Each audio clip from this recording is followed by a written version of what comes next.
Hi hello welcome to జాటివి. Kodangal municipal ఎన్నికల ప్రచారంలో పాల్గొని మాట్లాడుతున్న బీఆర్ఎస్ సీనియర్ నేత గట్టు రామచంద్రరావు. చెప్పండి ఎవరన్నా ఇంకా లేదు. నాకేమనిపిస్తుందో తెలుసా, మన ఇంటి ముందు కొత్తడు చూడు, ఇంటెనక బంగారం ఇంటి ముందు బంగారం అని. ఇంటెనక బంగారమే ఇంటి ముందు బంగారం, కానీ బిడ్డ ముడ్డికి మాత్రం షెడ్డి లేదంటాడు వాడు. వీడు అదే బాపత. ఎందుకంటే మూసీ నదిని పక్షాన 1,50,000 కోట్లు అంటాడు, ఫ్యూచర్ సీట్ అని చెప్పి ఆడో కోట్లు అంటాడు, ఈడో కోట్లు అంటాడు, ఆడకోట్లు. కోటిలో దొరికే పాత కోట్లు ఊళ్ళో ఆయన దగ్గర. ఇప్పుడు అది ఇచ్చినట్టయితే రైతు బంధు ఇచ్చినోడు. ఇప్పుడు అమ్మాయిలకు 2,500 ఒక్కొక్కరికి ఇల్లు చూద్దాం. ఇప్పుడు ఈ పెద్దన్న కూర్చున్నాడు ఇక్కడ. మీ ఇంట్లో ఎంతమంది ఉన్నారే? నువ్వు మీ ఆవిడ పెన్షన్ వస్తే ఎంత రావాలి? 8,000 రావాలిగా.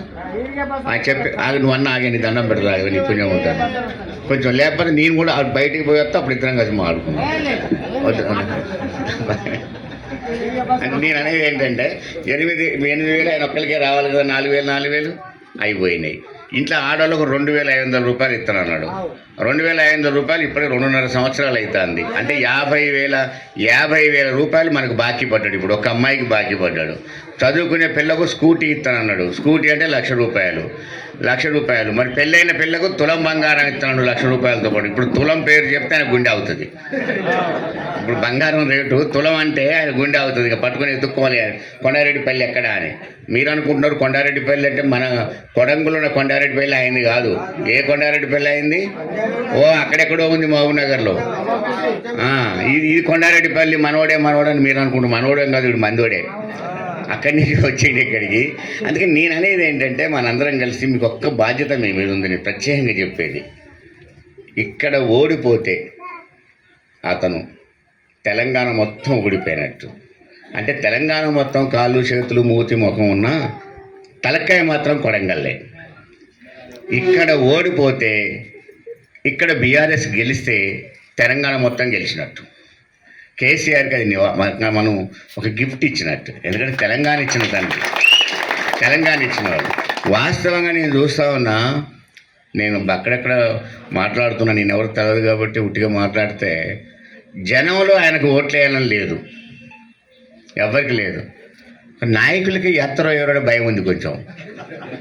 అందుకని జనం రెడీగా ఉన్నారు. మొన్న ఒక ఆయన మన ఇక్కడ నల్గొండ జిల్లాలో సర్పంచ్ ఎన్నికల్లో ఓట్లు ఎత్తరో ఏరో అని అంత వాని పేరే ఉందని నామినేషన్ ఇచ్చి పారిపోయింది లేకుండా.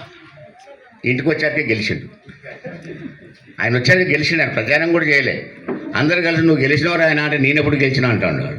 అంటే జనం ఎంత సిద్ధంగా ఉన్నారో చూడండి మీరు. కానీ మనకే కొంచెం ఎక్కడో ఉన్నది. ఆడిపోతున్నాం లా దొర కనపడతాడు, ఇటు పోతున్నావు ఈయన కనపడతాడు, ఆడిపోతే జగ్గప్ప, ఇటుపోతే ముద్దప్ప. ఈ అప్పలతోనే పెద్ద సాగు వచ్చింది మనకి. ఈ అప్పలతోనే సాగు వచ్చింది. దీన్ని అంటే వాళ్ళు మంచోళ్ళే కావచ్చు కాదంటలేదు, కానీ మనకు అప్పుడప్పుడు ఎదురుగలుగుతూ ఉంటారు కదా. ఎదురుగలిచినప్పుడు ఎక్కడో పీకుతూ ఉంటుంది కొద్ది. అది ఏం పీకొద్దు. 9 రోజులు 10 రోజులు పీకకుండా ఉండండి, మనమే పీకుతాం దాన్ని. ఖచ్చితంగా గెలుస్తాం మనం. అన్ని వాటిల్లో ప్రశాంతంగా ఉంది.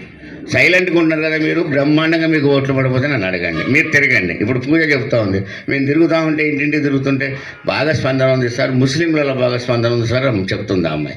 అట్లా మీరు కూడా మైనార్టీస్లలో ఇప్పుడు మీరు చూశారు కదా, ఇక్కడ చేసిన ఘనకార్యం ఏంటో తెలుసు ముస్లింలకైనా.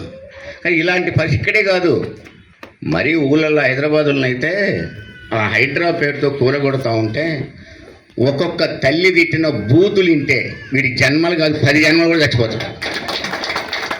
విన్నారా మీరు? బూతులు, భయంకరమైన బూతులు. ఆ బూతులు ఎక్కడెక్కడి పట్టుకొస్తారో కానీ ఎతికి పట్టుకొని తిడతా ఉన్నారు ఆ బూతులు. అన్ని భయంకరంగా తిట్లు తిన్నోడిని నేను ఇంతవరకు చూడలేదు. నేను 6వ తరగతి కానీ రాజకీయాలు చేస్తున్నా, విజయభాస్కర్ రెడ్డి కానీ ముఖ్యమంత్రులు చూసినా కానీ ఇన్ని తిట్లు తిన్నోడే వాళ్ళు లేరు. ఏమో తిట్లు తింటున్నాడు మనిషి. ఆ ఓపిక ఒప్పుకోవాలి. ప్రశాంతంగా తిట్టుకోపో నాకేందన్నట్టు మంచి కళ్ళు మూసుకుంటాడు. చదువుకోవడానికి పోయింది. ఇప్పుడు బలకం పట్టుకొని ఆడ గోకుతాడు ఇప్పుడు దాన్ని. ఆయన మరి ఆయన ఏం గీకుతాడో ఏం గోకుతాడో నాకే తెలియదు, కానీ ఆడికి వెళ్ళిపోయింది ఆయన ఇప్పుడు అక్కడికి. ఈ పరిస్థితులలో ఖచ్చితంగా ఆయన ఓడగొట్టాల్సిన బాధ్యత మీదే. కొండారెడ్డిపల్లి అంటే ఇది కాదు, మళ్ళీ ప్రేమ వద్దు మీకు అసలే. కొండారెడ్డిపల్లి అంటే అదే. ఇక ఆయన పేరు ఏంటిదంటే ఒక ఆయన అంటాడు, నేను మొన్న ఆయన పెద్ద ఆయన అడిగిన ఏం పేరు ఆయన పేరంటే, అదేదో పేరు నేను కొండలరెడ్డి కాదు, తొండలరెడ్డి అంటున్నాను. ఆయన పేరు తొండలరెడ్డి అని పడ్డది పేరు. ఎందుకంటే ఊరికే లేతే తొండలే అంటాడు కదా, తొండలరెడ్డి అంటూ ఉన్నారు. ఇంత ఘోరంగా అవమానపడి కొడంగల్కు చెడ్డ పేరు తెస్తున్న వ్యక్తి అతను.